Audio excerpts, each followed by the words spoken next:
আসসালামু আলাইকুম ওয়া রাহমাতুল্লাহি ওয়া বারাকাতুহু। ইন্নাল হামদালিল্লাহ নাহমাদুহু ওয়া নাস্তাঈনুহু ওয়া নাস্তাগফিরুহু ওয়া নাউযু বিল্লাহি মিন শুরুরি আনফুসিনা ওয়া মিন সাইয়্যাতি আ'মালিনা। মান ইয়াহদিহিল্লাহু ফালা মুদিল্লা লাহু ওয়া মান ইউদ্লিল ফালা হাদিয়া লাহু। وأشهد أن لا إله إلا الله وحده لا شريك له وأشهد أن محمدا عبده ورسوله. أما بعد فإن خير الحديث كتاب الله وخير الهدي هدي محمد صلى الله عليه وسلم وشر الأمور محدثاتها وكل محدثة بدعة وكل بدعة ضلالة وكل ضلالة في النار. فأعوذ بالله من الشيطان الرجيم. إنما المؤمنون الذين إذا ذكر الله وجلت قلوبهم وإذا تليت عليهم آياته زادتهم إيمانا وعلى ربهم يتوكلون. الذين يقيمون الصلاة ومما رزقناهم ينفقون.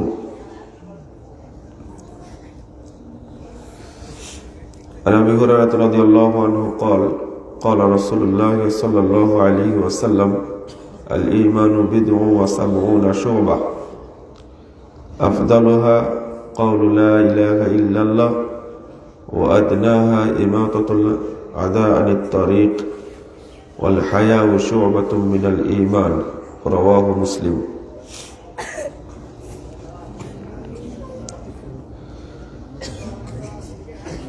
محترم সভাপতি, উপস্থিত উলামায়ে কেরাম, অতিথিবৃন্দ, সুধী মণ্ডলী, সামনে উপবিষ্ট শ্রদ্ধেয় মুসলিম ভাতৃমণ্ডলী, আমার প্রাণপ্রিয় ছাত্র ও যুবক ভাইরা, পর্দার আড়ালের মা ও বোনেরা, সকলকে আন্তরিক অভিনন্দন জানাচ্ছি এবং আল্লাহর কাছে দোয়া করছি আল্লাহ যেন এই মাহফিলকে কবুল করে নেন। আমিন। যারা এই মাহফিলের আয়োজন করেছেন, সময় দিয়েছেন, শ্রম দিয়েছেন এবং আপনারা যারা বিভিন্ন এলাকা থেকে এসে এই মাহফিলে শামিল হয়েছেন, রব্বুল আলামিন আপনাদেরকে আমাদেরকে জান্নাতুল ফেরদাউসের মেহমান হিসাবে কবুল করে নিন। আমিন।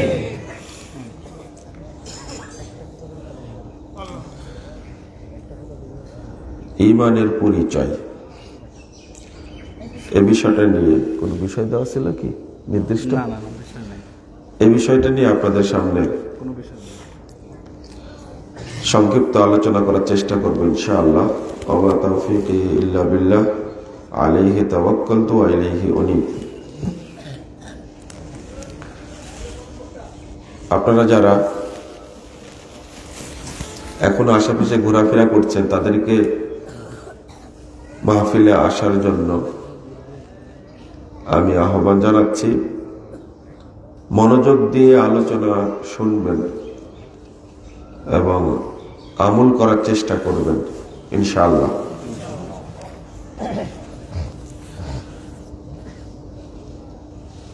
আলহামদুলিল্লাহ, দেখে ভালো লাগছে যে আপনারা শান্তিপূর্ণভাবে বসে আছেন। খুব বৃদ্ধ মানুষ নেই, বোঝার মতো কিছু মানুষ আছেন। আশা করি আলোচনা বুঝতে পারবেন ইনশাআল্লাহ। একটি ফজিলত বলে আলোচনা শুরু করি। তাবরানী আওসাতের মধ্যে একটি হাদিস বর্ণিত হয়েছে, 1556 নম্বর হাদিস। রাসূলুল্লাহ সাল্লাল্লাহু আলাইহি ওয়াসাল্লাম বলেছেন, মা জালাসা কওমুন ইয়াযকুরুনাল্লাহ। কিছু মানুষ যখন এক জায়গায় বসে আল্লাহকে স্মরণ করে, আল্লাহর কথা পর্যালোচনা করে, ইল্লা নাদাহুম মুনাদিম মিনাস সামা, আসমান থেকে আল্লাহ তাদেরকে ডেকে বলেন। যারা এই আলোচনায় আল্লাহর মজলিসে শামিল হয় তাদেরকে আল্লাহ ডাক দিয়ে বলেন, মজলিস শেষ হলে বলে দেন, কওমু মাগফুরাল লাকুম, তোমরা এখন চলে যাও, তোমাদের সবাইকে ক্ষমা করে দেওয়া হয়েছে। বলেন তো ক্ষমা করার মালিক কে? আল্লাহ। আর এই ঘোষণাটা করেন কে? আল্লাহ। পৃথিবীর কোন পীর ফকির, কোন নেতা মানুষকে ক্ষমা করতে পারে না।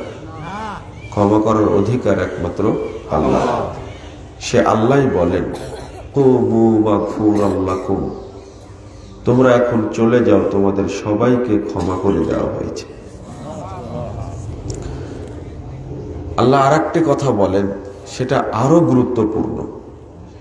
আল্লাহ বলেন, ওয়াবাদদালতু সাইয়্যাতিকুম হাসানাত, তোমরা যত পাপ করেছিলে, তোমাদের পূর্বের যত পাপ ছিল, সমস্ত পাপকে আমি নেকি দ্বারা পরিবর্তন করে দিয়েছি।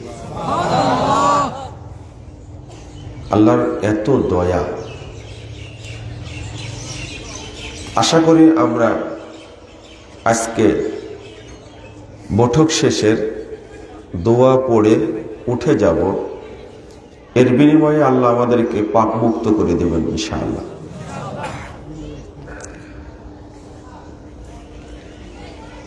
আরেকটি হাদিস বর্ণিত হয়েছে,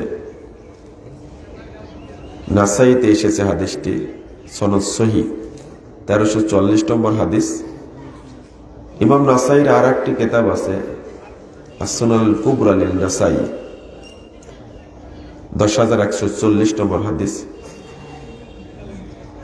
যখন কোনো ব্যক্তি বৈঠক থেকে উঠার আগেই, মজলিস থেকে উঠার আগে, কবলা ইয়াকুমা, কেউ যদি এই দোয়াটি পড়ে বৈঠক থেকে উঠার আগেই, মজলিসে বসা অবস্থায় যদি বলে, সুবহানাকা আল্লাহুম্মা ওয়া বিহামদিক আশহাদু আল্লা ইলাহা ইল্লা আনতা আস্তাগফিরুকা ওয়া আতুবু ইলাইক, এই দোয়াটি যদি পড়ে, আল্লাহ রাসূল বলেছেন, কুতিবা ফি রিক, এই বৈঠকে যত নেকি হয়েছে, মাগরিব থেকে এখন পর্যন্ত আপনারা বসে আলোচনা শুনছেন অনেকেই, যত নেকি হয়েছে, ফেরেশতারা এই নেকিগুলোকে লিখবে। হাদিস এসেছে লেখা হবে, কুতিবা ফি রিক, চামড়ার মতো মসৃণ ফলকে নেকিগুলো সব লেখা হবে। ওয়াতুবিয়া বিতবে, এবং সেটাকে মোহরাঙ্কিত করা হবে, সিলগালা করা হবে।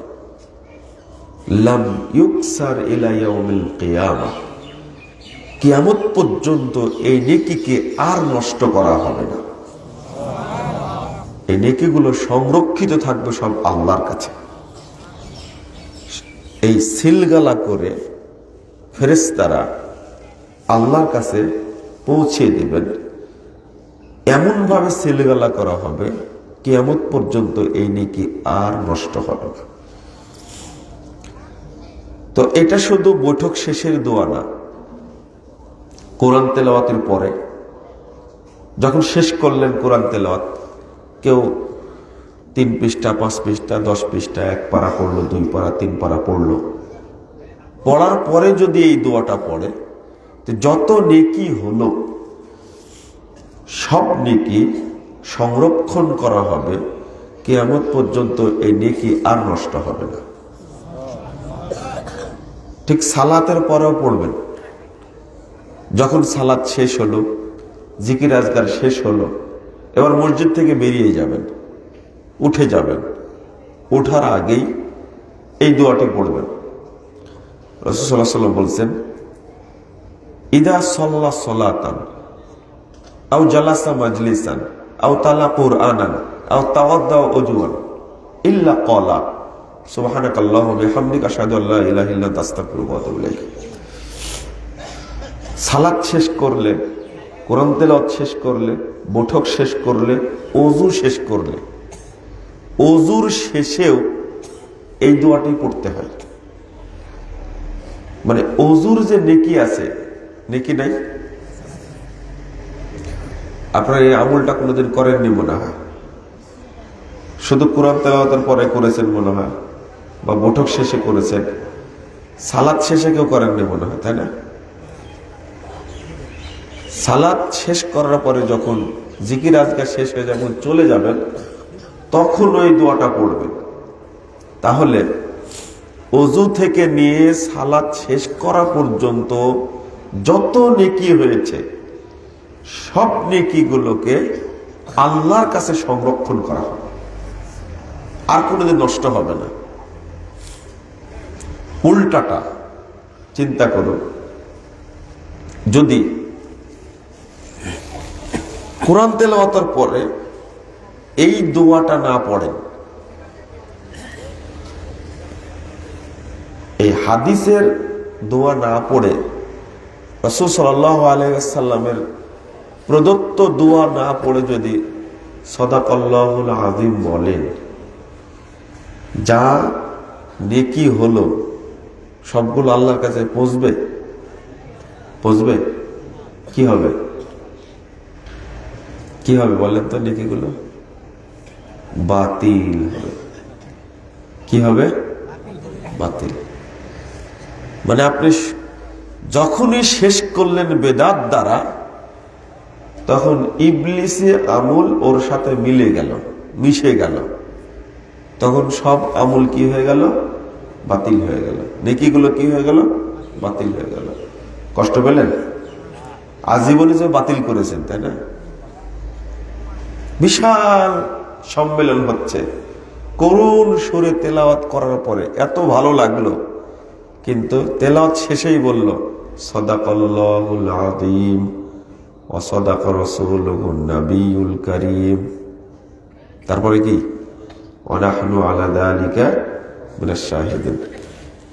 এটার পিছনে মনে আসছে না? নাই?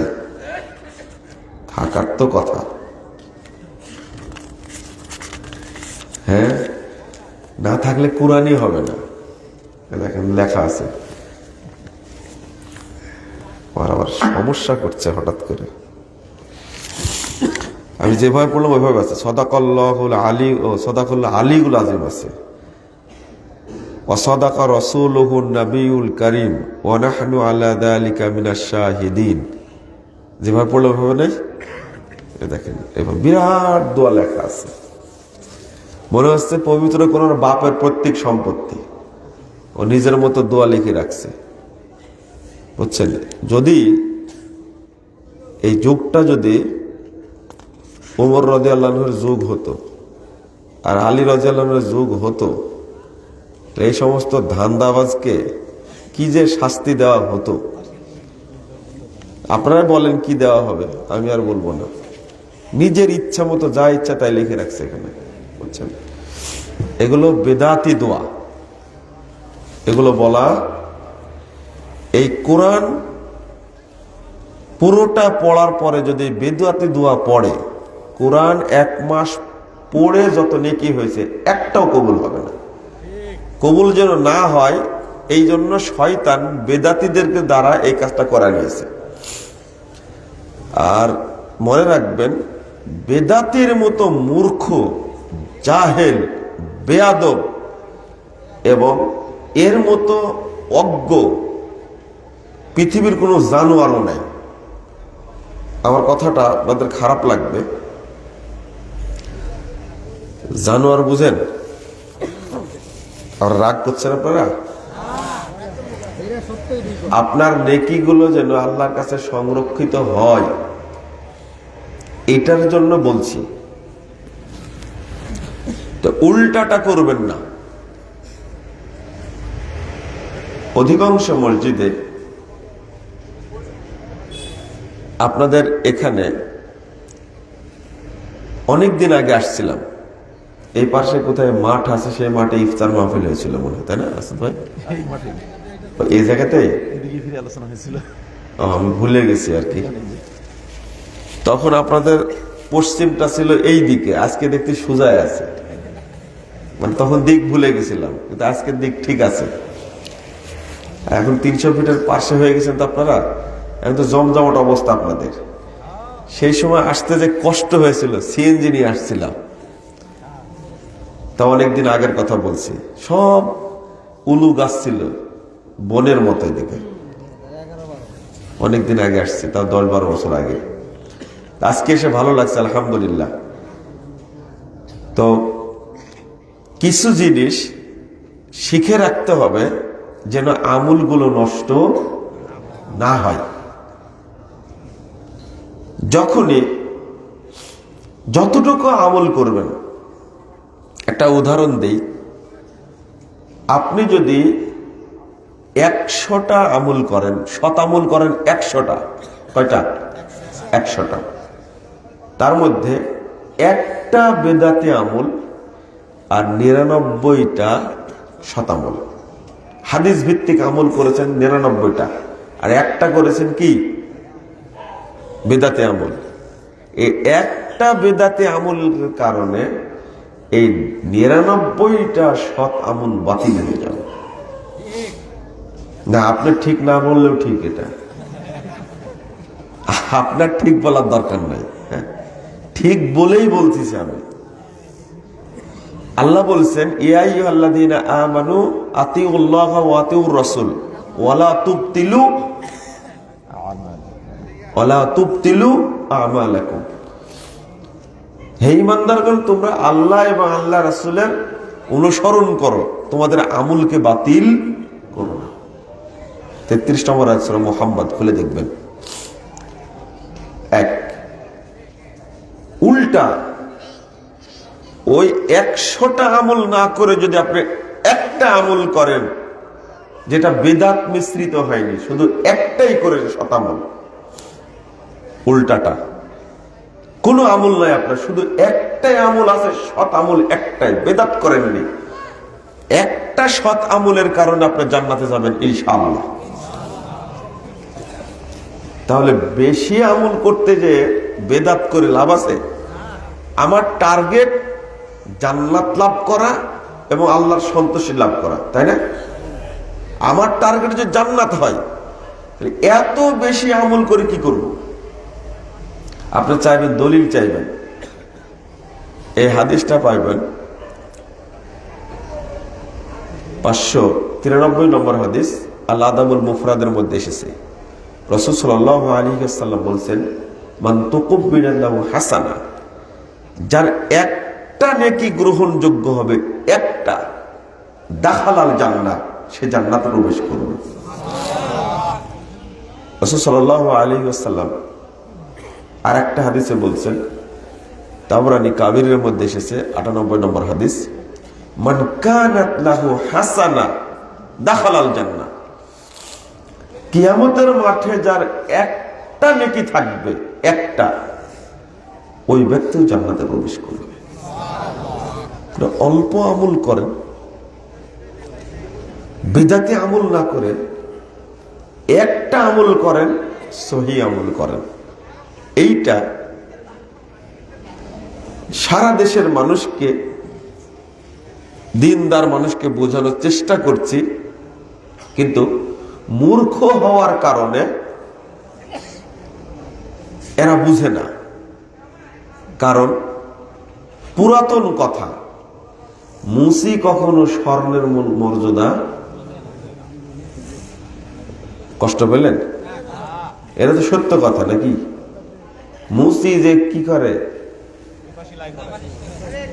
জুতা পালিশ করে, জুতা সেলাই করে, এই স্বর্ণের মর্যাদা বুঝে? আরো কিছু কথা আছে, ওদিকে যাচ্ছে না। বেদাতীদের অবস্থাটা ঠিক এইরকম, আপনার উপরে ক্ষিপ্ত হবে কিন্তু জ্ঞান নাই। তাই জাকির নায়কের আমার একটা কথা খুব সুন্দর লাগে, সবই ভালোই বলে অধিকাংশই, কিন্তু একটা কথা ভালো লাগে, যে সত্য কথা বলেন তবে জ্ঞানী মানুষের কাছে। বুঝতে পারছেন কথা? আমার কথাটা খুব ভালো লাগে। হক কথা বলেন তবে শিক্ষিত মানুষের কাছে বলেন, জ্ঞানী মানুষের কাছে বলেন, না হলে কি হবে? ভালো কথা বলে যে মূর্খ হয়, ঠাস করে আপনার চট দিয়ে দিবে একটা। বুঝেছেন কথা?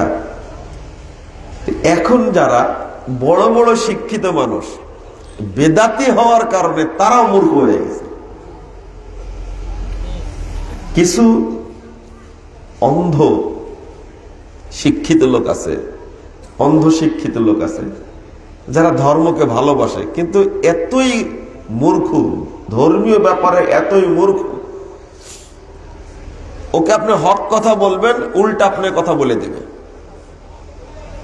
বুঝে কিছু জানেই না। মুকাররম আজকের একটা ঘটনা শোনালো যে আমি একটা জিনিস ভুল ধরলাম, সালাতে ভুল হলে আল্লাহু আকবার বলতে হয় না, সুবহানাল্লাহ বলতে হয়।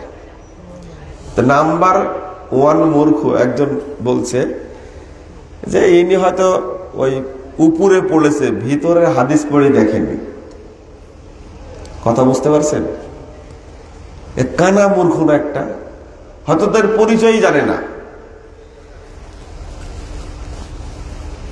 ও যদি জানতো যে মুকাররম এই ভুলটা ধরেছে, ওর শিক্ষাগত যোগ্যতা সম্পর্কে যদি ও জানতো তাহলে অজু থাকলেও অজু নষ্ট হয়ে যেত। জানতো ও কতটুকু শিখেছে, হয়তো মাস্টার্স পাস করেছে। আর মূর্খ, মাস্টার্স পাস করে মূর্খ মানে দিন যে জানে না সে মূর্খ না, সে নাম্বার 1 মূর্খ, যতই ডিগ্রি থাক। একে বলছে যে উপরে উপরে পড়েছে, আর একজন বলছে যে কিছু জানেই না, অথচ একজন হাফেজ, দাওরা হাদিস পাস, কামেল পাস, রাজশাহী বিশ্ববিদ্যালয় থেকে অনার্স করা, মাস্টার্স করা, এরপরে মদিনা ইসলাম বিশ্ববিদ্যালয় থেকে 5 বছর হাদিস ডিপার্টমেন্টে পড়ে আসছে। এখন পিএইচডি গবেষক রাজশাহী বিশ্ববিদ্যালয়ের।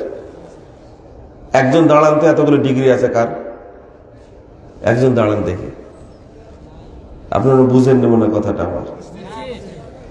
যদিও শুনে তো মুসি যেহেতু স্বর্ণের মূল্য বুঝে না, তো বেদাতি কখনো আলেমের মূল্য বুঝে না।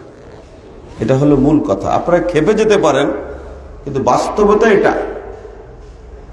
অথচ বুগদাদি কায়দা পড়ার যোগ্যতা, 56 বছর ইমামতি করছে, ওই মাস্টার্স পাস এই শিক্ষিত লোকের কাছে এই বুগদাদি কায়দা পড়া হুজুরই সবচেয়ে বড় আলেম। চিন্তা করেন মূর্খ কাকে বলে। আল্লাহ এদেরকে হেদায়েত দান করুন। বুঝার চেষ্টা করেন আপনারা। যেমন আপনারা এই আসার পথে আমি তো আবার একটু লক্ষ্য করি, কয়েকজন মুসাফা করেছেন, তার মধ্যে 2 জন 2 হাত লাগাইছে। আমার হাত কয়টা ছিল?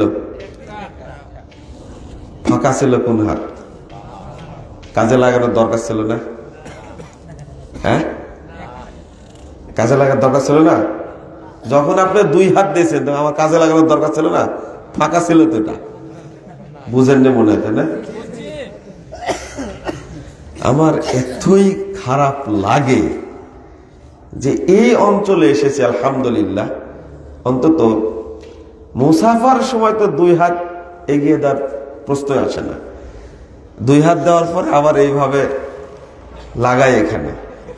এখন নতুন স্টাইল, 2 হাত দিয়ে হাতও 2 হাত বুকে এইভাবে লাগায়। মানে মহব্বতটা এমন ভিতরে দেয়, ও ভুলেই গেছে 14 ফেব্রুয়ারি পার হয়ে গেছে। বুঝেননি? এটা মহব্বত দিবস নাকি? একটু থামেন, বলতেছি। তো মূর্খ কাকে বলে? আপনারা আজকে তওবা করবেন আমার সামনে। আর আমার বক্তব্য যারা শুনছে, এখন বহু মানুষ শুনবে পরে, আগে শুনুক আর পরে শুনুক, আমার বক্তব্য যারা শুনছেন আমি তাদেরকে বলছি যে হায়াতে বেঁচে থাকতে আর কখনো মুসাফার সময় 2 হাত এগিয়ে দিবেন না। ঠিক বলে না? ইনশাল্লাহ বলেন।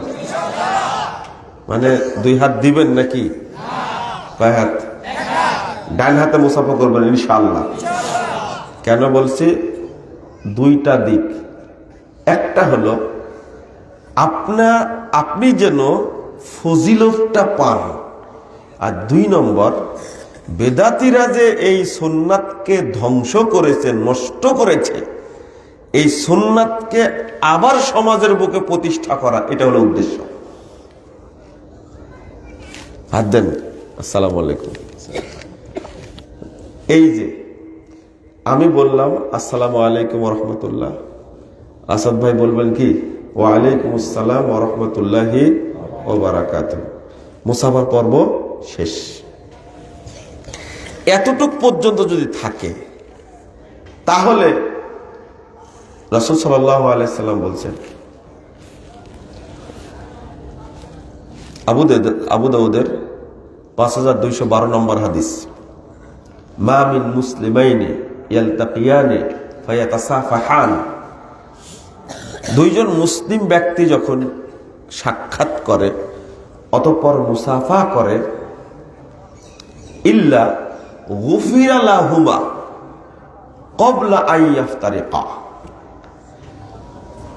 উভয়ের পাপকে ক্ষমা করে দেওয়া হয় দুইজন পৃথক হওয়ার আগে। তারও পাপ ক্ষমা হবে, আমারও পাপ ক্ষমা হবে। 245 নম্বর হাদিস তাবরানী আওসাতের মধ্যে এসেছে, রাসূলুল্লাহ সাল্লাল্লাহু আলাইহি ওয়াসাল্লাম বলেছেন, ইন্নাল মুমিনা ইযা লাকিয়াল মুমিন, কোন মুমিন অপর মুমিনের সাথে যখন সাক্ষাৎ করে, ফাআখাযা বিয়াদিহি, এক হাত ধরে, এই দেখেন হাদিস, ফাআখাযা বিয়াদিহি, যে 2 হাত হতো তাহলে বিয়াদাইহি হতো, বিয়াদি ফাতাসাফাহা, এক হাত ধরে যখন মুসাফা করে, তানাসারাত খাতায়াহুমা কামা ইয়াতানাসারু ওয়ারাকুশ শাজার, দুইজনে যদি এক হাতে মুসাফা করে, গাছের পাতা পড়ে যেমন গাছ নাড়া হয়ে যায়, উভয় ব্যক্তি পাপ ঝরে গিয়ে সম্পূর্ণ পাপ মুক্ত। এটা হলো মুসাফার ফজিলত। এত সহজ আমল আর আছে এটা আমার জানা নাই, অথচ ফজিলত কত দেখতে পেয়েছেন। কিন্তু বেদাতীরা ফজিলতকে নষ্ট করেছে। এবার দেন, এই যে মারি দিল, এইভাবে দেন, রাখার দেন। আমার এই বেড়ায় তো মনে কাছাকাছি মনে নাকি, আমার মনে আছে অনেকদিন আগের কথা, 3 সালের কথা সম্ভবত। বেড়াত মসজিদে খুতবা দিয়েছি, ওখানে যে মুতাল্লি ছিলেন খুব ফর্সা দেখতে, মারা গেছেন, আল্লাহ তাকে জান্নাতুল ফেরদাউস দান করে, আমিন। তা আমার সামনে এক লোক এসে এভাবে 2 হাত দিচ্ছেন, তো মুতাল্লি বলছেন আর এক হাত দেন। তখন বলছে আমার হাত তো 2টাই, 4টা তো হয়নি, আর এক হাত দেন। মানে উনি তো আর এক হাত দেননি, কথা বুঝতে পারছেন? এবার সুন্দর করে শিখাই দিলে কথাটা। আরবি টারবি জানতেন না হয়তো বা, কিন্তু সুন্নাতের প্রতি মহব্বতই কাজ করতে হয়েছে। বলছে এইভাবে মুসাফাটা করলে আপনিও নেকি পেতেন, আমিও নেকি পেতাম, কিন্তু এখন 2 হাত লাগালেন, 2টা নষ্ট করলেন আপনি। আল্লাহু আকবার। আর একজন এরকম ঠোঁট কাটা কথা বলতেন, তিনিও মারা গেছেন, আলামিন মসজিদের মুতাল্লি নজরুল ইসলাম সাহেব, আল্লাহ তাকে জান্নাতুল ফেরদাউস দান করুক, আমিন। আপনারা যদি সুন্নাতকে ধরে না রাখতে পারেন, বেদাতীরা সুন্নাত ধরে রাখবে?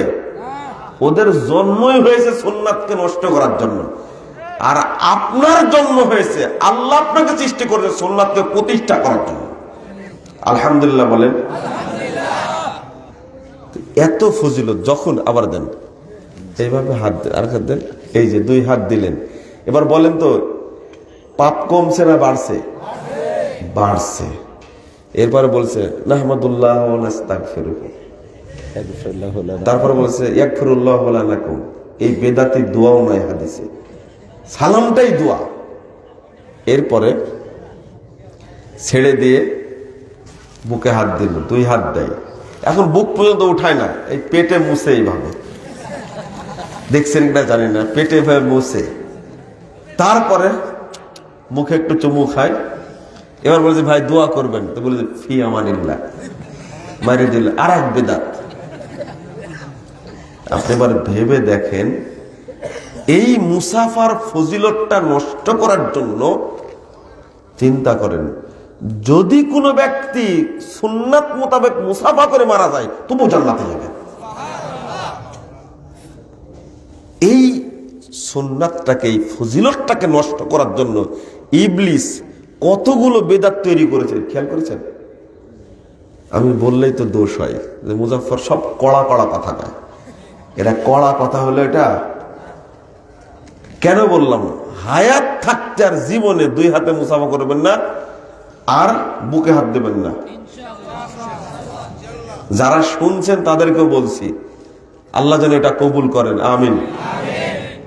আর একটা ফজিল, এক নেকি তো পাবেন, সুন্নাতকে প্রতিষ্ঠিত করার জন্য, বেদাতকে ঘৃণা করার জন্য পৃথক নেকি পাবেন।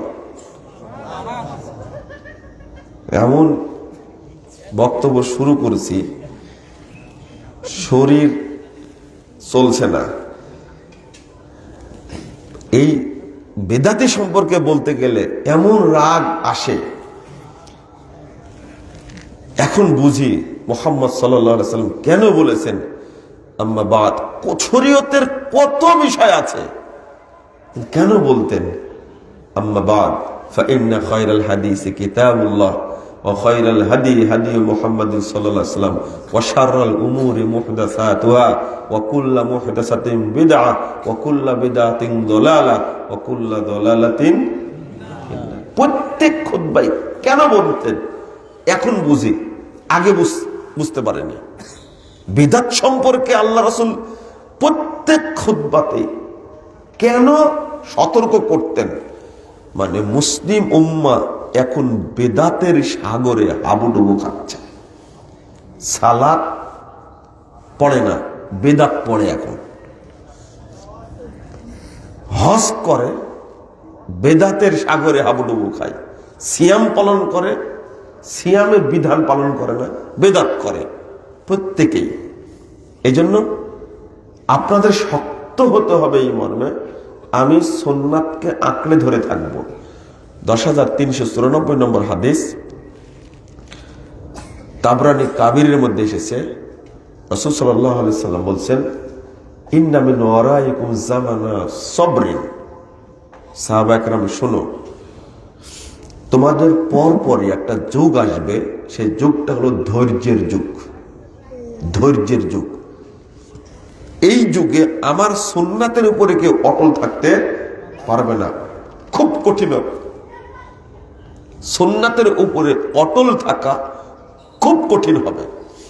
তবে শুনে রাখো, সুন্নাতকে ধরে রাখলে তার উপর নির্যাতন হবে, অত্যাচার হবে, এই যে মামলা হামলা অপবাদ সবই হবে। ইন্না মিন ওয়ারাইকুমুজ জামানা সাবরিন।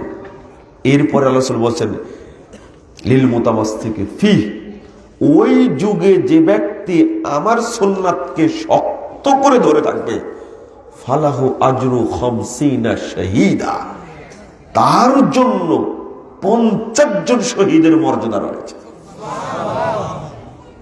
ওমর রাদিয়াল্লাহু আনহু বলছেন এই কথা শুনে, আমিন্না ওয়া মিনহুম, আল্লাহ রাসূল এই 50 জন শহীদ তাদের যুগের না আমাদের যুগের? বুঝেননি কথা? মর্যাদা যেহেতু বলেছে আমিন্না ওয়া মিনহুম, আল্লাহ রাসূল এই 50 জন শহীদের কথা বললেন, তাদের যুগের 50 জন না আমাদের যুগের 50 জন? আল্লাহ রাসূল ধমক দিয়ে বলছেন লাবাল মিনকুম, আরে না না, তোমাদের যুগে শহীদ হও, 50 জন শহীদের মর্যাদা পাবে। আলবানী রাহিমাহুল্লাহ বলছেন, এই হাদিসটা নিয়ে এসে আলবানী রাহিমাহুল্লাহ বলছেন যে এত মর্যাদার কারণ হলো সাহাবা কেরাম সুন্নাত মেনেছেন, রাসূলকে দেখে, ওহী নাজিল হওয়া দেখে, জিবরিলকে দেখে, মুজিজা দেখে, ওই একই সুন্নাত পরবর্তী যুগের লোক মানছে, নবীকেও দেখেনি, জিবরিলকে দেখেনি, মুজিজাকেও দেখেনি, ওহিনাকেও দেখেনি, শুধু শুনেই মানছে তারা। এই জন্য আল্লাহ তাদেরকে মর্যাদা দান করেন। এবার বুঝে এসেছে? সুন্নাত ছাড়বেন না ধরে রাখবেন ইনশাআল্লাহ? বলেন। সাহাবা কেরাম যখন সুন্নাত মেনে জান্নাতের পথে চলেছেন, আমরাও চলবো ইনশাআল্লাহ। ভয় পাবেন না তো? ভয় তো ভিতরে আছে দেখতেছি। ঢাকার বুকে অনেকদিন পরে প্রোগ্রাম, আলহামদুলিল্লাহ, আল্লাহ যেন কবুল করে। তো যে বিষয়টা বলতে চাচ্ছিলাম অন্যদিকে ঢুকে গেছি, এখন বলবো তো ইনশাআল্লাহ।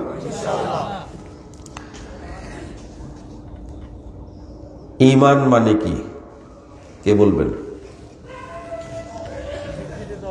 হ্যাঁ, আন্তরিক বিশ্বাস। আর কে বলবেন? বলেন। সবাইকে একমত? বিশ্বাস। একজন বলেছে কি? স্বীকৃতি প্রদান করা, স্বীকৃতি দেওয়া। তাহলে ঈমান অর্থে এখনো জানেন না? চিন্তা করেন তাহলে। আমরা মুমিন, কিন্তু ঈমান অর্থ এই একজনেরটাই হয়েছে। ঈমান অর্থ আল ইতিরাফ। এই ঈমান মানে বিশ্বাস, এটা শাব্দিক অর্থ। কিন্তু শরীয়ত, শারঈ শব্দ যেটা, এইটার অর্থ হল আল ইকরার বা আল ইতিরাফ। ইমাম ইবনে তাইমিয়া রাহিমাহুল্লাহ বলছেন, ঈমানের মূল অর্থ হলো স্বীকৃতি দেওয়া। বলেন তো কি? ঈমানের বিপরীতটা কি? কুফর, তাই না? কুফর মানে কি বুঝেন তো এটা, তাই না? বলেন, কুফর মানে কি? অস্বীকার করা। তাহলে ঈমান মানে কি হবে? স্বীকার করা। এই তো পরিষ্কার হয়ে গেল। কুফর মানে কি? অস্বীকার করা। আর ঈমান মানে তাহলে কি হবে? স্বীকার করা। এই তো সুন্দর হয়ে গেল। স্বীকার করা, স্বীকৃতি দেওয়া একই জিনিস। তো ঈমান মানে কি বলবো এখন থেকে? স্বীকৃতি দেওয়া। বলেন তো সবাই। জং ধরে আছে ভিতরে, জং বুঝেন তো? মরিচিকা। ঈমান আছে কার কার মধ্যে?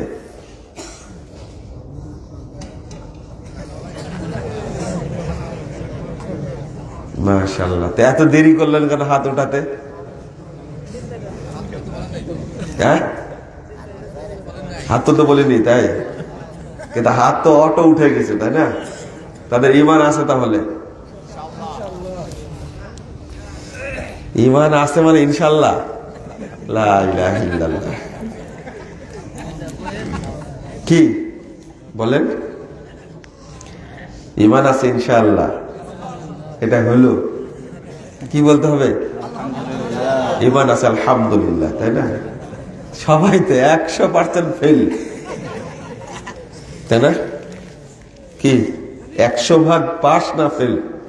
ফেল। তো এখানে যদি ফেল করেন, মুনকার নাকিরের কাছে কি বলবেন আপনি? আমি তো মুনকার নাকির না। মালাকুল মাউত আসলে কি করবেন আপনি? ফেরেশতাদের, জাহান্নামী ফেরেশতাদের চড় খাওয়ার আগেই, চড় বুঝেন? আপনি বিশ্বাস করেন না, তাই না? ইয়াদরিবুনা আলা বুজুহিম। আল্লাহ বলছেন এমন চড়ানো শুরু করবে, মানে চড়টাতে আপনারা শুরুতে বুঝেন, তাই না? হাতের কিছু না পেলে প্রথম মারটা যেটা হয় সেটা হলো চড়। এই চড়ের অপেক্ষায় যারা যারা আছেন তারা সতর্ক হন, কারণ মালাকুল মাউত আসার আগেই জাহান্নাম থেকে বিশাল একটা দল আসবে। এই দল এসে মুখে চড়ানো শুরু করবে, আর তখনই তো চোখগুলো বড় বড় করে, চিল্লা চেঁচা করে, এই এই সেই ইত্যাদি বলা শুরু করে। মারের চোটে ও পৃথিবীর সব ভুলে যায়। নাউযুবিল্লাহ, আস্তাগফিরুল্লাহ। এই অবস্থা যেন না হয়, ঈমান নিয়ে মরতে হবে। কি নিয়ে? ইমান নিয়ে মরতে হবে। আল্লাহ কবুল করুন। আচ্ছা, এবার বলেন ওযু আছে কার কার? হায় হায়, দেখ কত তাড়াতাড়ি হাত তুলতেছে, মাশাআল্লাহ। তো বলেন তো, ওযু জরুরি না ইমান জরুরি? হ্যাঁ, ভালো করে বলেন। সন্দেহ আছে কার কার মধ্যে? বলছে না। দেখেন, এখন আলোচনার পরে মহিলারা যেন না বলে যে ওয়াজ করার বাদ দিয়ে গল্প শুরু করছে কেন। কি এই আলোচনা করব? শুনবেন নি তো?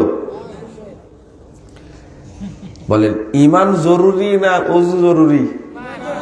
ইমান, তাই না?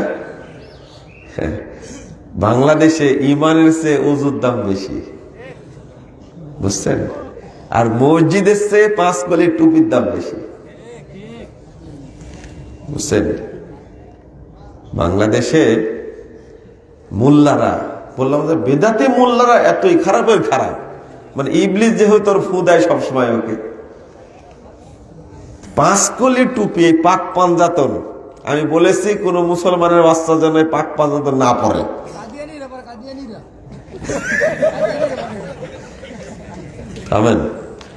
কারা পরে সেটা আমি বলবো না, এই 5 কলি ছাড়তে হবে। কারো এখানে আছে নাকি?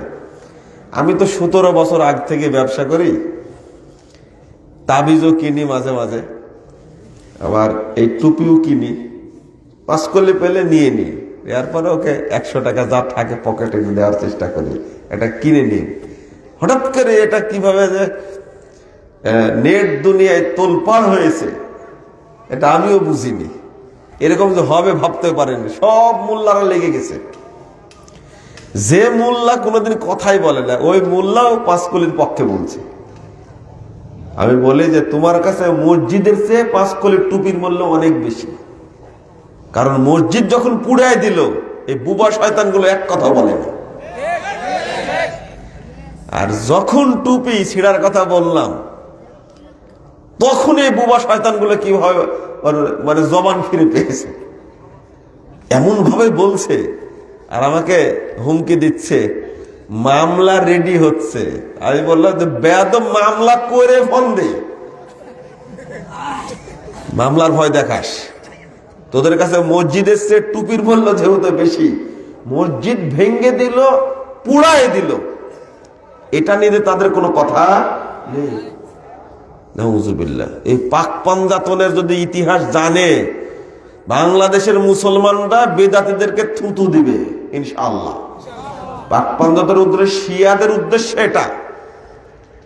শিয়ারা শুধু 5 জন ব্যক্তিকে ভক্তি করে, তাদেরকে মুসলমান মনে করে। আল্লাহ রাসূল, আলী, ফাতেমা রাদিয়াল্লাহু আনহা, হাসান হুসাইন রাদিয়াল্লাহু আনহুমা। কয়জন হলো? এই 5 জন ব্যতীত বাকি সাহাবীদেরকে শিয়ারা কাফের মনে করে। যারা এই চিহ্ন মাথায় দিয়ে ঘুরে বেড়ায়, তারা শিয়াদের অনুসরণ করে। আমরা সুন্নিরা সকল সাহাবা কেরামকে আমরা সম্মান করি, সবাইকে আমরা জান্নাতি মনে করি, করি না? আলহামদুলিল্লাহ। অতএব পাক পাঞ্জাতন কোন মুসলমানের বাচ্চা মাথায় নিয়ে ঘুরতে পারে না। দেখবেন বাংলাদেশে যারা এই সুফি আছে, সুফি, তারা পাক পাঞ্জাতন দিয়ে উদ্দেশ্য করে সরাসরি যে এই পাক পাঞ্জাতন কেবল এই পাক পবিত্র দেহ মাত্র এই 5 জনের। নাউজুবিল্লাহ, আস্তাগফিরুল্লাহ। এই 5 জনই শুধু পবিত্র, বাকি সবাই কি? অপবিত্র, নাপাক। কথা কি বুঝতে পারেন আপনারা? আহলে বায়াত বলতে শুধু 5 জন না, আহলে বায়াত বলতে রাসূল সাল্লাল্লাহু আলাইহি ওয়াসাল্লামের স্ত্রীরাও আহলে বায়াত, রাসূল সাল্লাল্লাহু আলাইহি ওয়াসাল্লামের বংশের যারা মুমিন তারাও আহলে বায়াত। তাহলে কত সাহাবী আছে এর মধ্যে, চিন্তা করেন। অথচ শিয়ারা মাত্র 5 জনকে আহলে বায়াত বলে। বলেন নাউজুবিল্লাহ। এই চিহ্ন আপনারা রাখবো, আমরা রাখতে পারবো না? কখনোই না। এই বুঝটা বুঝতে হবে। বন্ধুরা আমার, বললাম ইমান জরুরি না ওযু জরুরি, তাই না? তাহলে কি জরুরি? একজন বলছে না ওযুই জরুরি। আমি বলে তাহলে ওযুবিহীন মারা গেলে কি জান্নাতে যাবে জাহান্নামে যাবে? চুপচাপ, কথা হয় না। বলেন তো, ওযুবিহীন মারা গেলে কি জান্নাতে যাবে? তো কিন্তু ইমানবিহীন মারা গেলে ঠিক তো? ইমান আছে আমাদের? আছে? আবার ইনশাল্লাহ বলে আলহামদুলিল্লাহ। আচ্ছা, যদি নাও থাকে তা আমরা এখন ইমান আনি, সমস্যা? সমস্যা নাই। সহিহ বুখারী গতকালকে পড়াচ্ছিলাম, কিতাবুল ঈমান। মুআয রাদিয়াল্লাহু আনহু বলছেন যে নুমিনু সাআহ, আমরা একটু সময় ঈমান আনি। আল্লাহ বলছেন 193 নম্বর আয়াত সূরা আল ইমরান, আল্লাহ বলছেন রব্বানা ইন্নানা সামি'না মুনাদিয়াই আইয়ুনাদি লিল ঈমান আন আমিনু বিরাব্বিকুম ফাআমান্না। একজন বলল, আল্লাহর কাছে বলছে, আল্লাহ একজন আহ্বানকারী বলল যে তোমরা তোমাদের রবের প্রতি ঈমান আনো। ফাআমান্না, আমরা ঈমান আনলাম। বলেন আমান্না, বলেন আন আমিনু বিরাব্বিকুম, তোমরা তোমাদের রবের প্রতি ঈমান আনো। বলেন ফাআমান্না। আলহামদুলিল্লাহ। আগে ঈমান না থাকলে এখন আছে তো? আলহামদুলিল্লাহ। এতটুকু যদি থাকে তো এই কথা বলার পরে মরা পর্যন্ত টিকে থাকতে হবে আমাদেরকে। 30 নম্বর আয়াত, 31-32 নম্বর সূরা ফুসসিলাত, হামিম সাজদা, আল্লাহ বলেছেন ইন্নাল্লাযীনা ক্বালু রাব্বুনাল্লাহ সুম্মা ইসতাকামু, নিশ্চয় যারা বলে আমাদের রব আল্লাহ।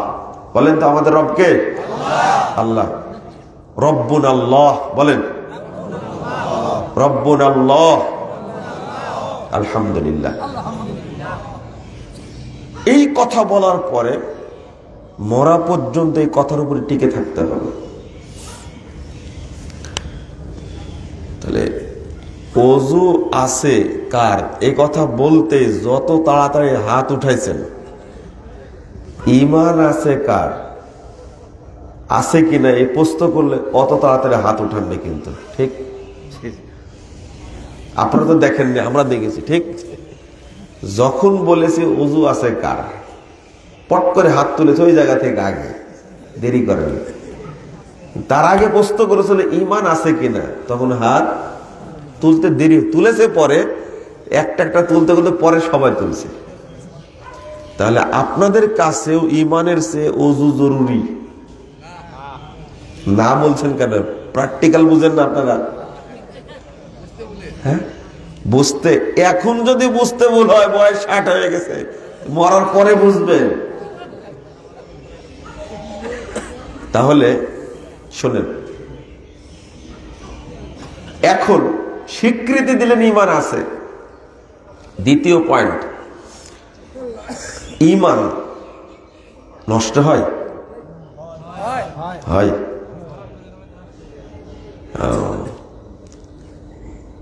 ওযু আছে এই কথা যেমন শক্তভাবে বলতে পারলেন, তার 1 কোটি গুণ বেশি আগে যদি বলতে পারেন ঈমান আছে, তাহলে বুঝবেন যে হ্যাঁ ঈমান আছে। 1 কোটি গুণ তো দূরের কথা, 1 গুণও তো বলতে পারলেন না। তাহলে ঈমান যে আছে আপনি বুঝবেন কি করে? ওযু যে আছে আপনি বুঝেন, মানে ওযু ভঙ্গের কোনো কারণ ঘটেনি, তাই না? তাই কি ওযু? হ্যাঁ। আপনি যদি বলতে পারেন যেহেতু ঈমান ভঙ্গের কোনো কারণ আমার দ্বারা ঘটেনি, সুতরাং ঈমান 100% আছে, তাহলে ওযু ছিল, পেশাব করেছেন, আপনি নিশ্চিত যে আমার ওযু নেই, তাই না? যেহেতু পেশাব করেছেন আর ওযু নাই। ঠিক এই রকম ভাবেই জানতে হবে আপনাকে যে ঈমান আছে কি নাই। তো ওযু ভঙ্গের কারণ জানা বেশি জরুরি না ঈমান ভঙ্গের কারণ জানা বেশি জরুরি? ঈমান ভঙ্গের কারণ জানা বেশি জরুরি। 2,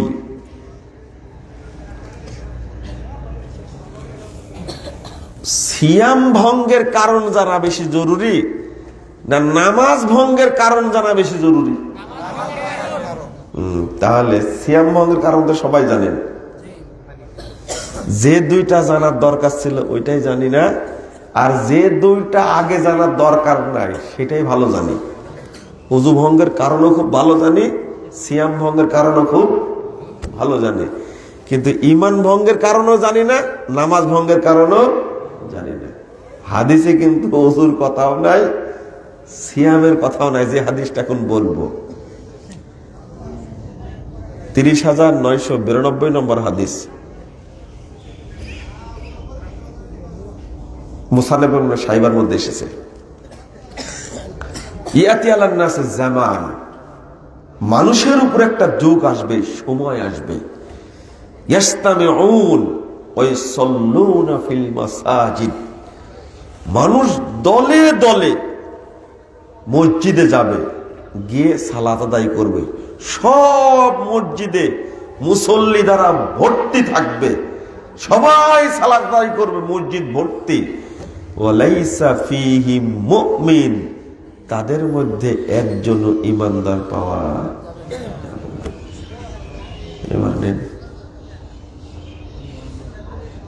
আপনি তো নামাজ পড়েন, নিজেকে ঈমানদার মনে করেন? করেন, তাই না? হ্যাঁ, আমি ঈমানদার, নামাজও পড়ি, তবে ঈমানদার। আচ্ছা বলেন তো, ঈমানবিহীন নামাজ চলবে? ওযুবিহীন নামাজ চলে কি? তাহলে ঈমানবিহীন নামাজ পড়লে চলবে? আচ্ছা, এই হাদিসের সাথে আর একটা আয়াত মিলালেন, সূরা ইউসুফ 106 নম্বর আয়াত, ওয়ামা ইউমিনু আকসারুহুম বিল্লাহ ইল্লা ওয়া হুম মুশরিকুন, লা ইলাহা ইল্লাল্লাহ। অধিকাংশ মানুষ আল্লাহর প্রতি ঈমান আনা সত্ত্বেও মুশরিক। এই ভাষাটা কি আমার না আল্লাহর? তাহলে চিন্তা করেন, আমি বলছি আমানতু বিল্লাহ, ঈমান এনেছি, কিন্তু আল্লাহ বলছে তুমি ঈমান আনলেও মুশরিক। ঈমান আনা সত্ত্বেও মুশরিক। এই জন্য আমি বলেছি যে নামাজ পড়া সত্ত্বেও বেদিন। একজন বেদাতি মোল্লা খেপে গেছে, কত বড় সাহস, মুসল্লিকে বেদিন বলে। নবী বেদিন বলে গেছেন, আমার বললে সমস্যা আছে? আমি 1000 বার বলবো, 1 কোটি বার বলবো, 1000 কোটি বার বলবো ইনশাআল্লাহ। বাংলাদেশে এখন মুসল্লি নাই, থাকলেও খুব কম আছে। যাদেরকে নামাজ পড়তে দেখেন আপনারা, এরা কিন্তু মুসল্লি না। অধিকাংশ যাদেরকে নামাজ পড়তে দেখেন তারা মুসল্লি না। বেনামাজির সংখ্যাই তো বেশি, কিন্তু মুসল্লি বেনামাজি যারা, তাদের কথা বলছি। যারা মুহাম্মদ সাল্লাল্লাহু আলাইহি সাল্লামের তরিকায় নামাজ পড়ে না, তারাও কিন্তু বেনামাজি। এবার বোঝা গেছে কথা? 90 বছর যাবত নামাজ পড়ছে, কিন্তু নবীর তরিকায় পড়ে না। এই 90 বছরের দাঁড়িয়ে আলাম মুসল্লিও বেনামাজি, কারণ ও জীবনে রাসূলের তরিকায় নামাজ পড়ে না। ও আমাকে যতই গালি দিক না কেন, হাদিসটা খুলেন, 1312 নম্বর হাদিস, নাসাইর মধ্যে এসেছে। হুযায়ফা রাদিয়াল্লাহু আনহু একজন ব্যক্তিকে জিজ্ঞেস করছে, কাম তুসাল্লি হাযিহিস সালাহ, এই সালাত পড়তে দেখে জিজ্ঞেস করছেন, এই তুমি কতদিন যাবত নামাজ পড়ছো? এই সালাত, হাযিহিস সালাহ, এইভাবে কতদিন যাবত নামাজ পড়ছো, সালাত পড়ছো কতদিন যাবত? তখন বলছে, মুনযু 40 আমা, প্রায় তো 40 বছর যাবত পড়ছি। হুযায়ফা রাদিয়াল্লাহু আনহু বলছেন, মা সাল্লাইতা মুনযু 40 সানা, এই 40 বছর যাবত তুমি নামাজই পড়োনি। এই কথা কি আমার?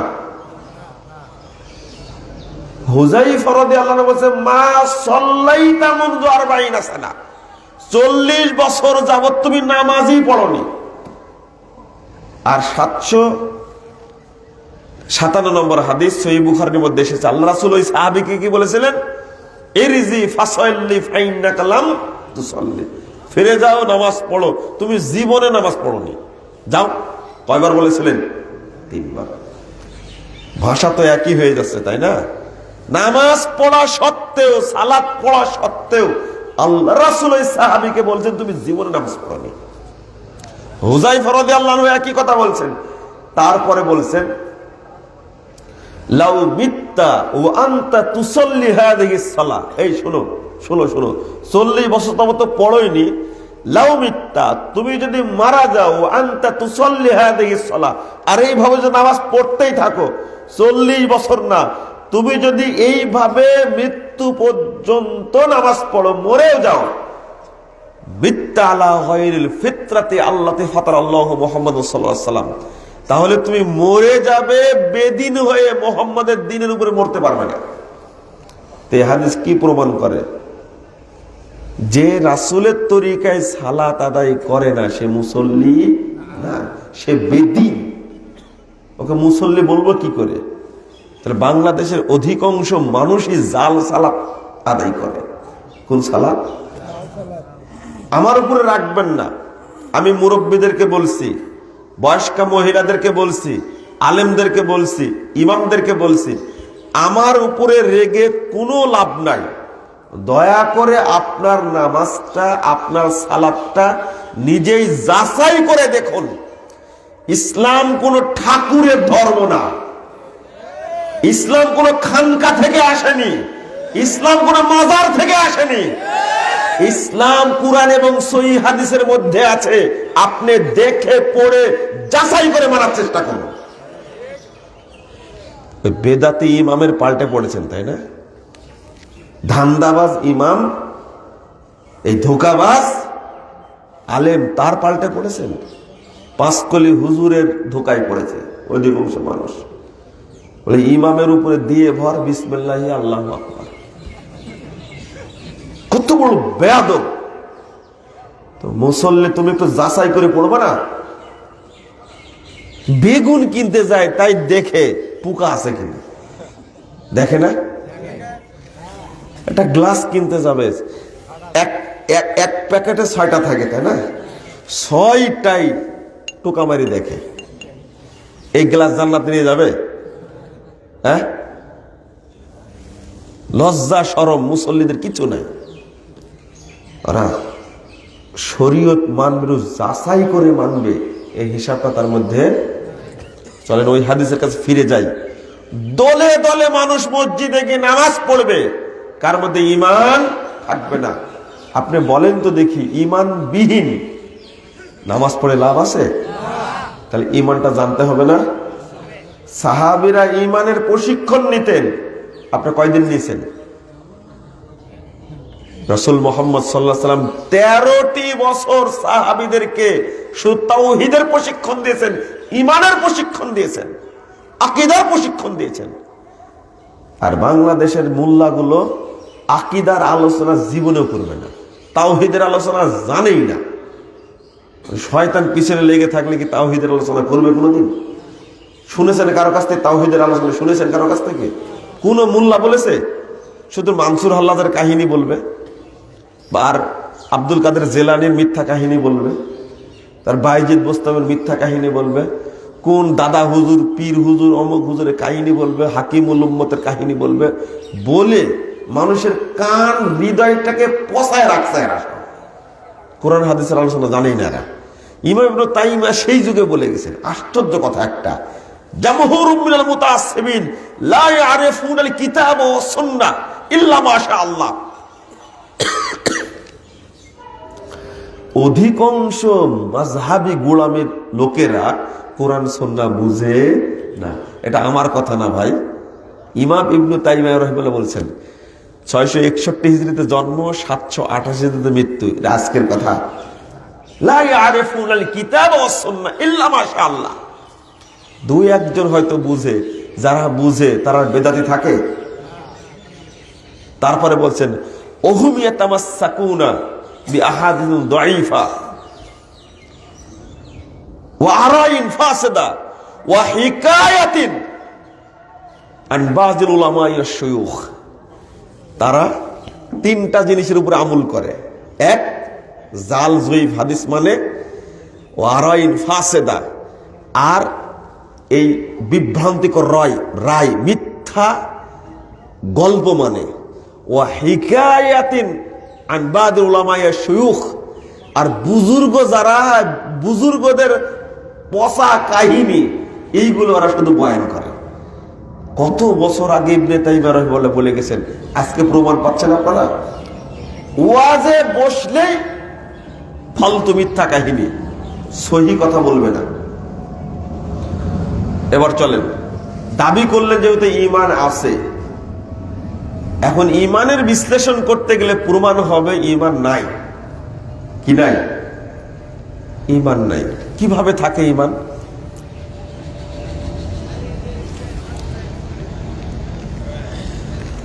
আমরা শিরিক বর্জন করেছি আলহামদুলিল্লাহ। মাজার পূজা করি না, করি আমরা? কবর পূজা করি, পীর পূজা, যে পীরই হোক না কেন তার পূজা করি। কিন্তু এই তাগুতকে এখনো ছাড়তে পারিনি। যতক্ষণ পর্যন্ত তাগুতকে বর্জন না করতে পারবো ততক্ষণ আমাদের মধ্যে ঈমান আসবে না। আল্লাহ বলছেন ওমাইয়াকফুর বিত্তাগুত ওয়া ইউমিন বিল্লাহ ফাকাদ ইসতামসাকা বিল উরওয়াতিল মুসকা লা ইনফিসামা লাহা। তাগুতকে বর্জন করার পরে ঈমান আনলে আল্লাহ আমাদের হেদায়েত দিবেন, তার আগ পর্যন্ত হেদায়েত দিবেন না। তাগুত কি? তাগুত মানে বুঝে নেন, সোজা ভাষা তাগুত মানে শয়তান, তো এটা বলবো না। তাগুত মানে কুরআন এবং সুন্নাহ বিরোধী যে আইন, সেগুলো কি তাগুত।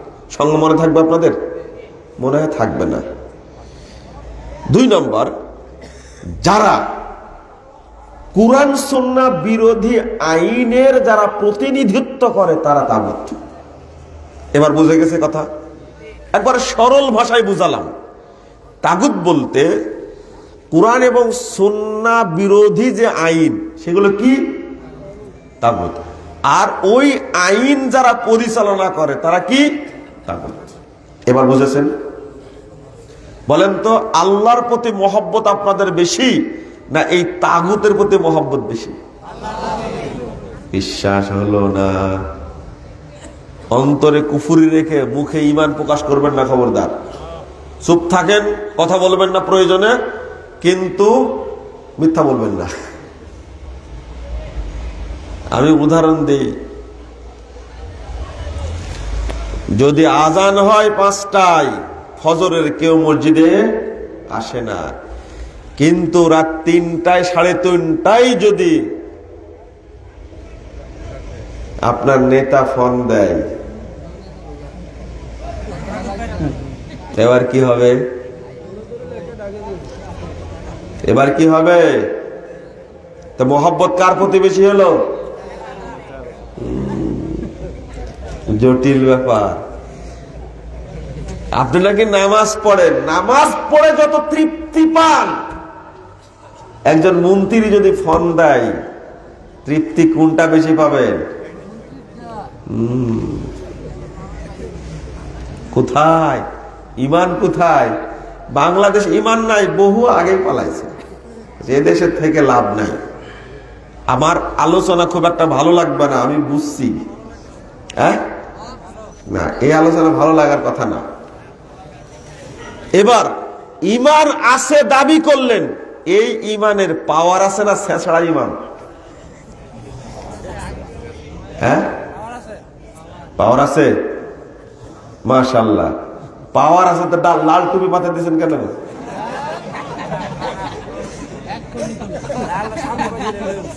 যাক আলহামদুলিল্লাহ, একজন তো বলেছে পাওয়ার আছে। ঈমানের পাওয়ার আছে, আপনি এটা বুঝবেন কি করে? শোনেন, এমন ঈমান যদি আপনার থাকে,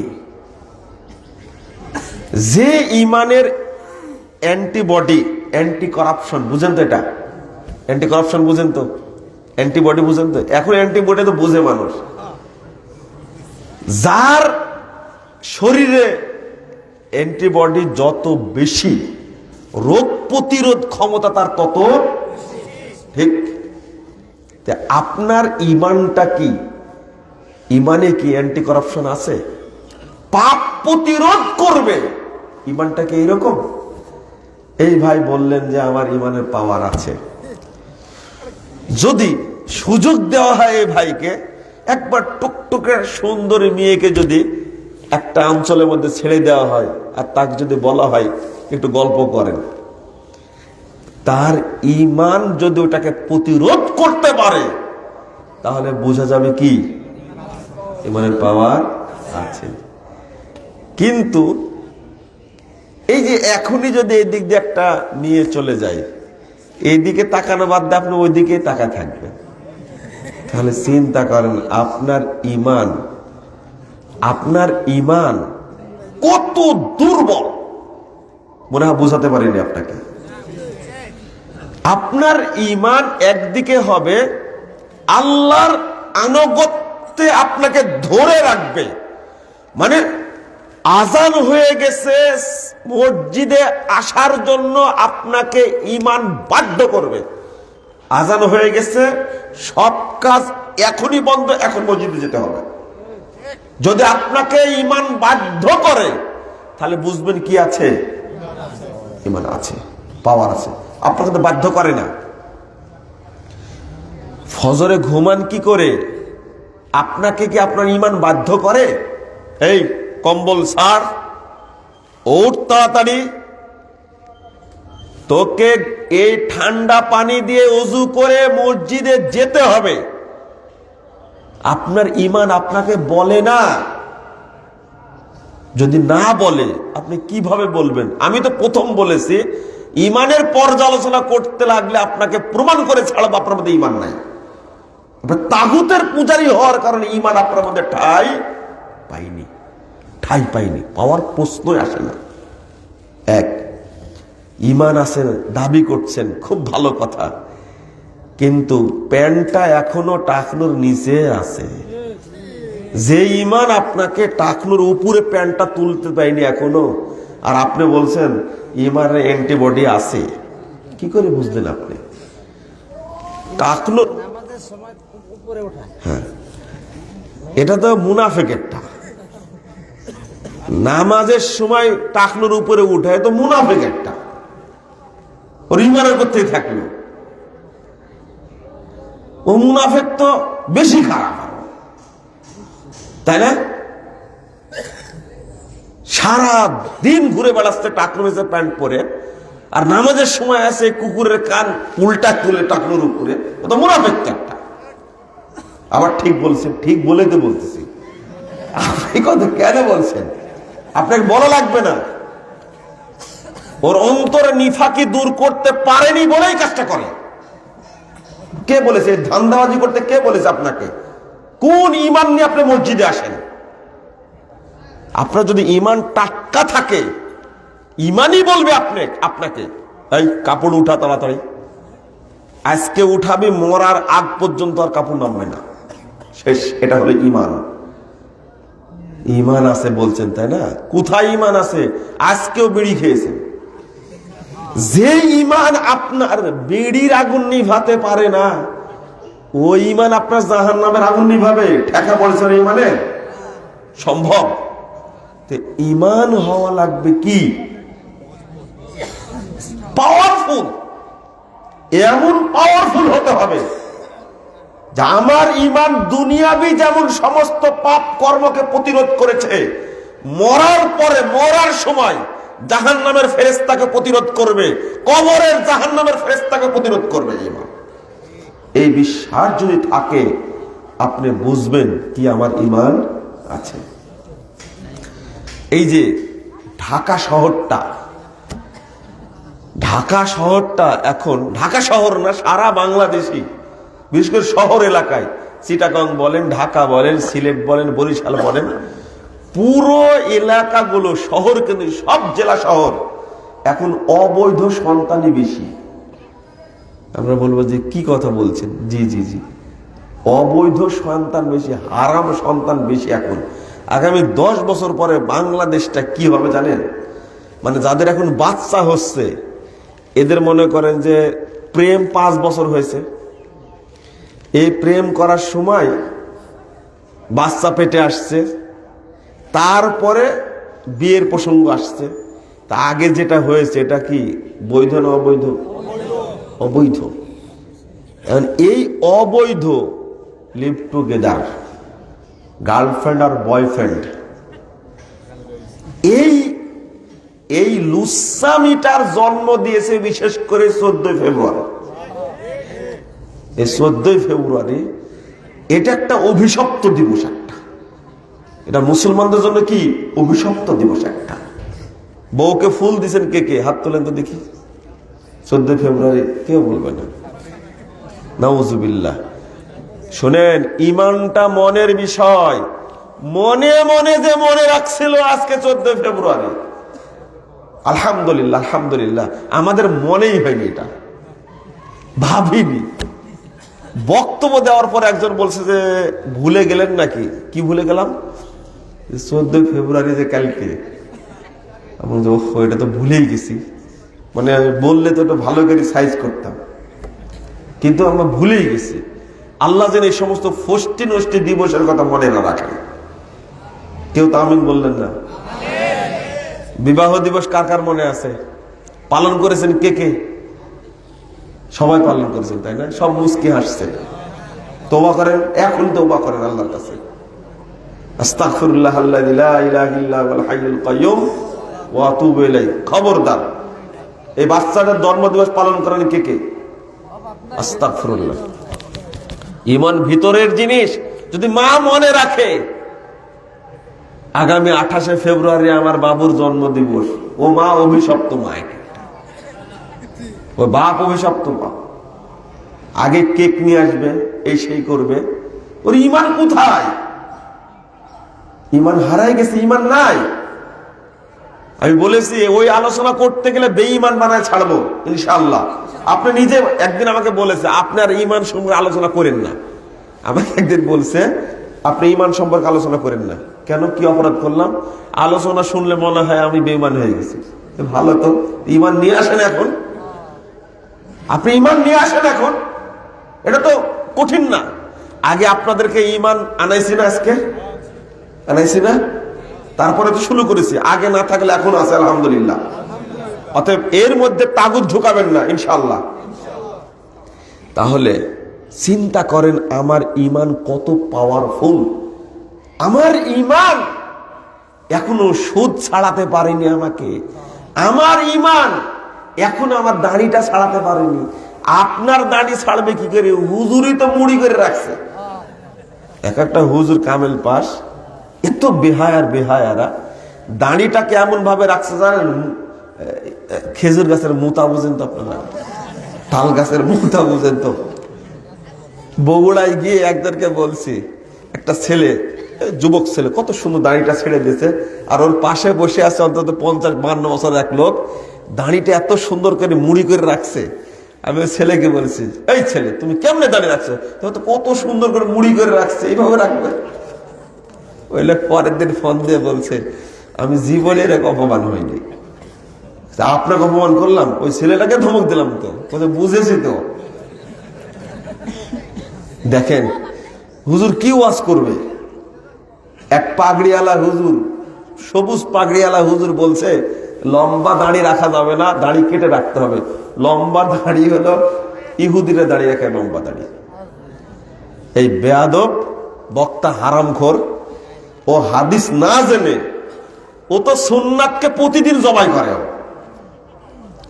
মানে অত সাইজ করে দাঁড়িয়ে রাখে, মানে ও শয়তানের গোলাম। যারা জাল হাদিস মানে ওরা কার গোলাম? শয়তানের গোলামেরা। তো দাড়িটা প্রতিদিন কাটে, যে আবার নামাজও পড়ে দেখি। আচ্ছা, নামাজ পড়ে কোনো কাজ হয় ওর? বলেন তো দেখি। ইমান কি বাড়ে? ইমান বাড়ে না। ইমান বাড়লে দেখেন, ওর বয়স 65 বছর হয়েছে, নামাজ পড়ছে 40 বছর যাবত, আজও দাড়িটা রাখেনি। এরপরে টাকনুর নিচে কাপড়টা তো আছেই, সুদটো খায়, সিগারেটও মারে। আপনি এবার বলেন, এই 40 বছর যাবত নামাজ পড়ে কোনো উপকার হয়েছে ওর? তো ভণ্ড একটা, এ নামাজি না তো। কথাগুলো আমার কড়া লাগলো, কিন্তু আমল করার চেষ্টা করবেন যে আমার ইমানটা থাকতে হবে, পাপ প্রতিরোধ ক্ষমতা সম্পন্ন ইমান থাকতে হবে। আমার চোখ কখনো খারাপ জিনিস দেখবে না। হায় হায় হায়, সবাই মোবাইলে মহিলাদের সাথে প্রেম করে।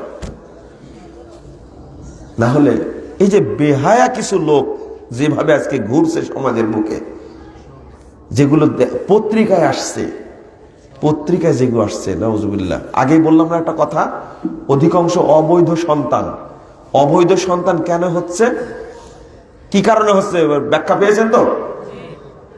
কতটা প্রমাণ নেবেন, তার নিজেরাই স্বীকার করে যে আমার সন্তানটা কি বৈধ। কেন? তোদের বিয়ে পড়ানোর আগেই তো আইছে। তৌবা তৌবা তৌবা। এই সন্তান, বলেন তো, এই মা যে নিজের শরীরকে বিয়ের আগে অন্য ছেলের কাছে বিক্রি করে দিয়েছে, যে ছেলে অন্য মেয়ের কাছে তাকে বিক্রি করে দিয়েছে বিয়ের আগেই, 5 বছর যাবত শারীরিক সম্পর্ক চলছে, বলেন এই ছেলে আর এই মেয়ের দ্বারা সমাজের কোন উপকার হবে? যে সন্তান জন্ম নেবে, সন্তান দ্বারা কোনো ভালো কিছু হবে? চিন্তা করেন এবার বাংলাদেশটার অবস্থাটা কি। ওই যে এক শয়তান আছে, আপনার কি বলবো, আর্জেন্টিনার এক প্লেয়ার আছে না, কোন নাম কি, এই বদমাশের বিয়েতে এদের কিছুই না, তবুও বিয়ের আগে 4টা সন্তান জন্ম দিচ্ছে, আর ওর আদর্শ গ্রহণ করেছে বদমাশ গুলো। বন্ধুরা আমার, আমি আপনাদের কি বলবো, কিছু বলার নাই। আর এর ভক্ত, ওর আবার গেঞ্জি গায়ে দেয় ঘুরে, মুসলমানের বাচ্চা। তোমার লজ্জা সরম কিছু নাই, বেহায়া তুমি একবারে। তুমি জানো তার সম্পর্কে? আর একটাই ব্রাজিল দলের এক শয়তান আছে, আরে ভাই না, ওর কথা বলছি না, এর আগে রোনালদিনহো এটা ছিল না, কথাটা কেন মনে আছে? এই শয়তান বলেছিল যে ফিলিস্তিনের শিশুগুলোকে আগে মেরে ফেলতে হবে, যেন এরা সন্ত্রাসী না হয়। কি করার দরকার বলেন দেখি? তোমরা এই সমস্ত দলের পতাকা নিয়ে বাংলাদেশে উড়াও। আমি বাংলাদেশ সরকারকে বলছি, আইন তৈরি করেন, বাংলাদেশের আকাশে যেন বাংলাদেশের পতাকা ছাড়া অন্য কোনো পতাকা না ওঠে। আবার ঠিক বলছেন, আপনি উড়াবেন কালকে, খেলা আসুক দেখি। আহারে, লা ইলাহা ইল্লাল্লাহ। তওবা করার চেষ্টা করেন, বাঁচার ইমানটাকে বাঁচানোর চেষ্টা করেন। খালি নামাজ নিয়ে ব্যস্ত, যে নামাজ নিয়ে ব্যস্ত ওই নামাজে তো জান্নাত পাওয়া যাবে না। আর যে ইমান আছে, এই ইমানের অবস্থা আরো খারাপ। এই ইমানের পরিধি পেয়েছেন তো? আচ্ছা, ইমানের স্বাদ পেয়েছেন কে কে বলেন? ইমানের স্বাদ, হালাওয়াতুল ইমান হাদিস এসেছে। কোনদিন পেয়েছেন স্বাদ? পাওয়ারই নাই, তে স্বাদ পাবেন কোথায় থেকে? নেই। নেছড়া নিভু নিভু ইমান দ্বারা, যেমন বিদ্যুৎ আছে, ভোল্টেজ নাই, আলো দিবে? ইমান আছে দাবি করছেন, এমন ইমান ও কি করতে পারবে না, নিজেকেই বাঁচাতে পারবে না, পাপ থেকে বাঁচবে কি করে? তাহলে এইরকম পাওয়ারফুল ইমান লাগবে যে নিজেকে আলোকিত করবে, পাপকেও প্রতিরোধ করবে। তারপরে আমি কি পাবো? স্বাদ পাবো, তাই না? এইটাই হলো আমার বক্তব্য। ইমানকে নবায়ন করার চেষ্টা করুন, তাহলে ইমানের স্বাদ পাবেন। ইমানের স্বাদের একটা বক্তব্য। পাওয়ার কাকে বলে সংক্ষেপে বলে শেষ করে দিই। 1.25 ঘন্টা পার হয়ে গেছে আমার আলোচনা। আমি এত আলোচনা করতে চাইনি, কিন্তু আপনাদের সাইজ করতে গিয়ে টাইম হয়ে গেছে। সেটা হলো বলা মাত্রই কাজ করবে। আচ্ছা, বিদ্যুতে হাত দিলে আষাঢ় কি 2-1 মিনিট পরে মারবে না সাথে সাথে? হ্যাঁ, এটা বেশি না। কত ভোল্টেজ আছে হয়তো? মাত্র 220, তাই না? 440 যদি থাকে, যেটা থাকে আপনাকে আষাঢ় মারা দূর রাখে এই কয়েক সেকেন্ডের মধ্যে পুড়ায় নাশ করে দিবে আপনাকে। আপনার ইমানের পাওয়ারটা হতে হবে এর চেয়ে কয়েক কোটি গুণ বেশি, তবে আপনি জান্নাতের আশা করতে পারবেন ইনশাআল্লাহ। তার আগে না, আপনি এমনিতেই কাজ না। সাহাবাকের ঈমান কেমন ছিল? আহারে, ঈমান কেমন ছিল? 5811 নম্বর হাদিসটা খুলবেন। আল্লাহ রাসূল একদিন বলছেন, শুনেন, আল্লাহ রাসূল একদিন বলছেন যে আমার উম্মতের 70,000 মানুষ জান্নাতে যাবে বিনা হিসাবে। সুবহানাল্লাহ বললেন কে? আপনারা বলেছেন, তাই না? আপনার মনে আর কি হয়েছে বলেন তো দেখি? আর কিছুই হয়নি, মানে সুবহানাল্লাহ বলে এ পর্যন্ত শেষ, কিন্তু কালো টুপি মাথায়, খুব মহব্বত, তাই না? হ্যাঁ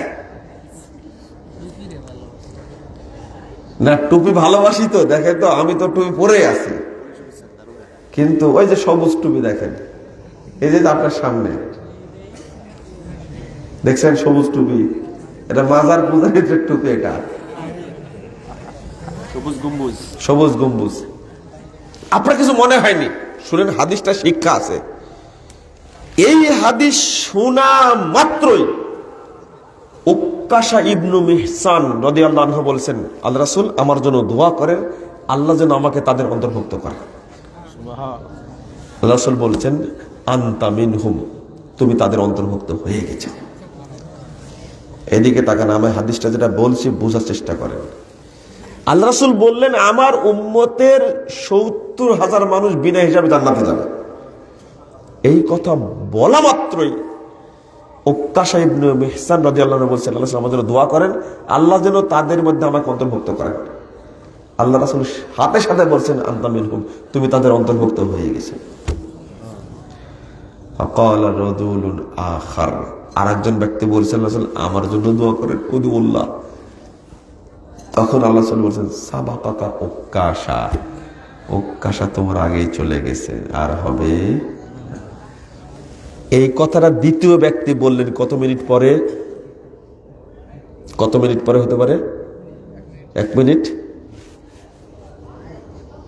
হাদিস থেকে তা বোঝায় না, তারও আগে হবে। তাহলে 1 মিনিটে ধরেন, 1 মিনিটের মধ্যে আর একজন ব্যক্তি বলেছে তার ঈমান আর উক্কাশার ঈমান এক সমান। বলা মাত্রই উক্কাশা বলে ফেলেছেন, আল্লাহ রাসূল বলে দিলেন তুমি তাদের অন্তর্ভুক্ত।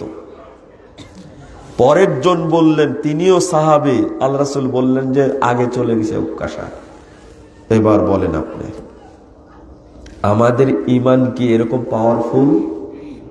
এরকম পাওয়ারফুল না, না, না। কত 40 বছর আগে শুনেছি যারা টাকলুর নিচে কাপড় পরে তারা জাহান্নামে যাবে, এটা শুনেছি 40 বছর আগে, আজও আমল করিনি। কি ঈমান চিন্তা করেন, কি জোরালো ঈমান, লা ইলাহা ইল্লাল্লাহ। 50 বছর আগে শুনেছি সুদখোর মানে কি মায়ের সাথে জেনা করে, আজও সুদ খায়। কি ঈমান আমার, চিন্তা করেন, লা ইলাহা ইল্লাল্লাহ। শুনেছি যে সমস্ত মহিলা পেট পেট দেখায় ঘুরে তারা জান্নাতের সুগন্ধ পাবে না। এই হাদিস খুতবায় শুনলাম, আলেমের মুখে শুনলাম, কতবার শুনলাম। এই মহিলা শুনতে শুনতে বুড়ি হয়ে গেছে, এখনো পেটও ঢাকে না, পিঠও ঢাকে না। ঢাকা নিউ মার্কেটে গেলে উলঙ্গ হয়ে যায় এখনো। ও আবার রোজাও রাখে নাকি এই মহিলা, মানে ঈমান নাই, খামাখা নামাজ পড়ে, খামাখা কি করে আগে বুঝাইছি না, ঈমানহীন, ঈমান ছাড়াই মানুষ নামাজ পড়বে। আগে বললাম না, ইমান ছাড়াই পড়ছে নামাজ লোক দেখানোর জন্য, আল্লাহকে দেখানোর জন্য না। ইমান ছাড়াই রোজা রাখছে মানুষকে দেখানোর জন্য, আল্লাহকে দেখানোর জন্য না। যদি নামাজটা আল্লাহর জন্য হতো, সিয়ামটা আল্লাহর জন্য হতো, দান খায়রাত যদি আল্লাহর জন্য হতো, তাহলে ইমানটা পুক্ত হতো। যেহেতু আল্লাহর জন্য হয় না, 60-70 বছর নামাজ পড়েও তার ইমান বাড়ে না। ইমান বাড়ে এবং কমে। যার ইমান যত বেশি শক্তিশালী, ওই ব্যক্তি তত দিনদার হবে, তত তার পাপ প্রতিরোধ ক্ষমতা বেশি আসবে। আমাদের মধ্যে পাপ প্রতিরোধ ক্ষমতা নেই। এমনিতেই ব্যাংকে চাকরি করার জন্য ছুটে বেড়াচ্ছি, তাই না? ব্যাংকে চাকরি করবে অমুসলিমরা, আপনি কেন? সুইপারের চাকরি সবাই করে, তাহলে সবাই করবে কি জন্য? বর্তমানে বেশি চাকরি করার চেষ্টা করছে সব ব্যাংক সেক্টরে। যেখানে সুদি সেক্টর বেশি, বেতন যেখানে বেশি, সেখানে চাকরি করার চেষ্টা করছে, তাই না? ওখানে চাকরি খুঁজছে। লা ইলাহা ইল্লাল্লাহ। তার মধ্যে ঈমান আছে, আবার খুব নামাজ পড়ে, দাঁড়িয়ে রাখে। কি দারুণ একটা ব্যবসা! ধর্মের নামে প্রতারণা এগুলো একটা। আল্লাহ আমাদেরকে হেদায়েত দান করুন, আমিন। আল্লাহ আমাদেরকে প্রকৃত মুমিন হওয়ার তৌফিক দান করুন। আল্লাহ আমাদেরকে ঈমান বোঝার তৌফিক দান করুন। বন্ধুরা আমার, এখানে একটা জিনিস বলবো, ঈমানের উপরে আলোচনা শুনবেন ইনশাআল্লাহ। ঈমানের উপরে বই পড়বেন ইনশাআল্লাহ। বেশি পড়বেন ঈমান, আকীদা, মানহাজ, তাওহীদ। কি কি বললাম বলেন তো, আমার সাথে বলেন। ঈমান, আকীদা, মানহাজ, তাওহীদ, এইগুলোর আলোচনা বেশি শুনবেন ইনশাআল্লাহ। ঠিক আছে? মানহাজের আলোচনা বেশি শুনবেন, তাওহীদের আলোচনা বেশি শুনবেন, আকীদার আলোচনা বেশি শুনবেন, ঈমানের আলোচনা বেশি শুনবেন ইনশাআল্লাহ। আল্লাহ আপনাদের মধ্যে ঈমান দিবেন। আল্লাহ কবুল করুন, আমিন। বলেন সুবহানাকা আল্লাহুম্মা ওয়া বিহামদিকা আশহাদু আল্লা ইলাহা ইল্লা আনতা আস্তাগফিরুকা ওয়া আতুবু ইলাইকা। ওয়াসসালামু আলাইকুম ওয়া রাহমাতুল্লাহি ওয়া বারাকাতুহু।